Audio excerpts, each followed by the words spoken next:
Why does the black man serve the white man? Why does everything the black man do benefit the white man? Why does the black man say freedom is doing what I want to do? And why is it that everything he wants to do enriches the European? Welcome to the desert of the real. Peace, people.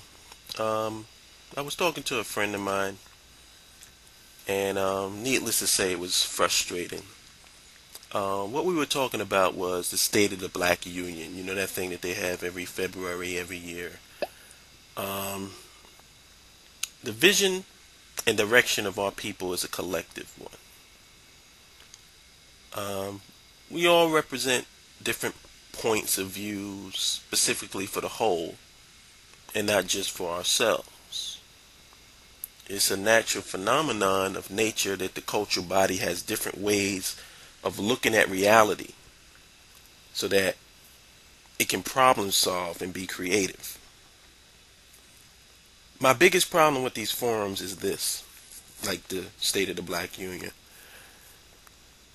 It's like your parents are black leaders. You know, the parents are like the black leadership. And they have a family meeting to discuss what the plans for the family are going to be. And the children, which is the black nation, the masses, come to the meeting. And then when we get there, the parents say, so, what are we going to do? And the kids are looking at each other like, huh? Nigga, ain't you the fucking leader? You know, I mean, y'all feel me? This is the pattern every time, and it happens too often for me to think that it's not intentional. They are talking about irrelevant shit like personal responsibility. Let me tell you a little something about personal responsibility within the context of this whole situation, the so-called struggle in the black nation. Let me ask you all something. When music went from analog to digital, what sacrifices did you have to make in your personal life? What was the personal responsibility you had to take in order for that to happen? When currency stopped being backed by gold and silver and then went into digital and now cashless, did you have to pray 5 times a day or fast? Did it matter whether or not you ate pork or whether you were vegan? No. Why? Because the only thing you have to do as the masses is participate in the system the creators implement. When a system changes, those within the system, moral or amoral, righteous or unrighteous, adapt to the change. The problem is the leaders are not creating the system, our leaders.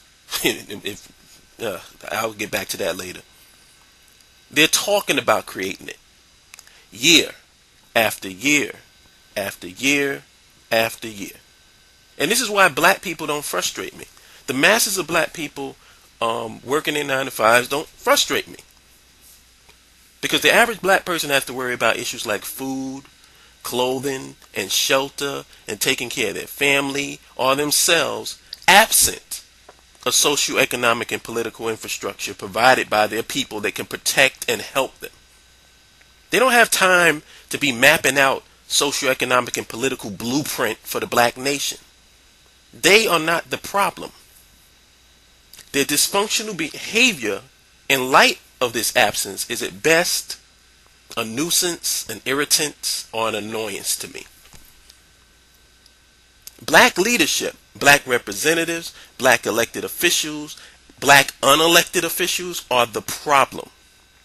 These people don't have jobs like us. Their job is to work for us. It's their job to map out the blueprint, and we are only there to co-sign and participate in what they map out. So the question is, the big elephant question in the room is, when is this going to happen? And this is what I was saying about the State of the Black Union and the problems, you know, with the way we see things and the way we look at reality as a people. So then she comes back at me with you know, the problem is each person not doing what they're supposed to do. And it all starts in the home, totally personalizing the issue and talking about her own experiences rather than looking at the problem holistically. So I just want to know from y'all, which is more important when it comes to the empowerment of black people in this country? Personal responsibility, meaning the individual, or a system, the context the individual exists in? And I was making a point to her about the Matrix movie in relation to our situation as a people. And in the Matrix, the architects saw that the subjects didn't accept the programming.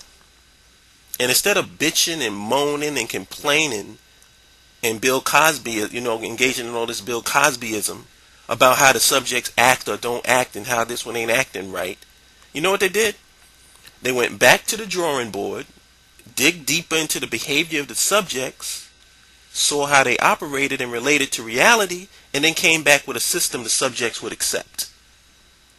In other words, you don't argue with the lab rats. And I know people don't want to refer to themselves as lab rats, but the bottom line is you have scientists that map out the blueprints for how we live and the society we live in, and then we live in it. So unless you're an architect, you're a part of this, you're a subject. I mean, you remember the part in the movie when Agent Smith was talking? Actually, I had it here. Let me see. Oh, this was his line of dialogue. He says, "Did you know that the first Matrix was designed to be a perfect human world where none suffered, where everyone would be happy? It was a disaster. No one would accept the program. Entire crops were lost. Some believe we lack the programming language to describe your perfect world. But I believe that as a species, human beings define their reality through suffering and misery. The perfect world was a dream that your primitive cerebrum kept trying to wake up from, which is why the Matrix was redesigned to this, the peak of your civilization." Now check that out. In other words, they did what true architects of a system were supposed to do. In order for the system to work, the architect has to have knowledge of the parts of the system and how those parts work in relation to one another. The group of like-minded people will never be a large group, because the most knowledgeable and wise members, or the intelligentsia of the community, should be assigned the duty of designing the system and implementing it. I mean, that goes without saying. And it's their job to assure the system works for every part in it, and that every part sees itself as helping to serve the system as participating in it. And those group of like-minded people, they have a name. You know what they're called? Leaders and our representatives. I know people hate that term leadership, but I noticed that if you're so against the concept of leadership, why not abolish government and leaders? Because these people out here making moves that's affecting our everyday lives. But you don't have a problem with that, but then you're going to turn around and say that we don't need leaders. Well, if we don't need leaders, we don't need government. Go all the way, don't go halfway with it. With all that said, how can someone say that in order for the system to be developed, every black person in the nation has to be involved in the construction of the system, and that the system will not be created until every last member of the black nation accepts personal responsibility? I mean, are the subjects supposed to be the architects at the same time? To me, that's as silly as saying the sheep are supposed to be the shepherds simultaneously. As I've stated numerous times before, if the sheep are scattered in the field, it makes no sense to go to each individual sheep and berate it for not staying with the pack. Look for the fucking shepherd.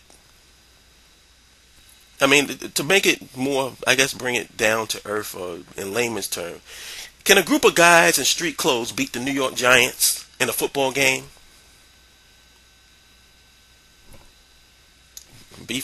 How do you expect the players to just go out on the field and take personal responsibility for the team winning with no uniforms, no coaches, no plays, no strategy, no guidance, and no direction?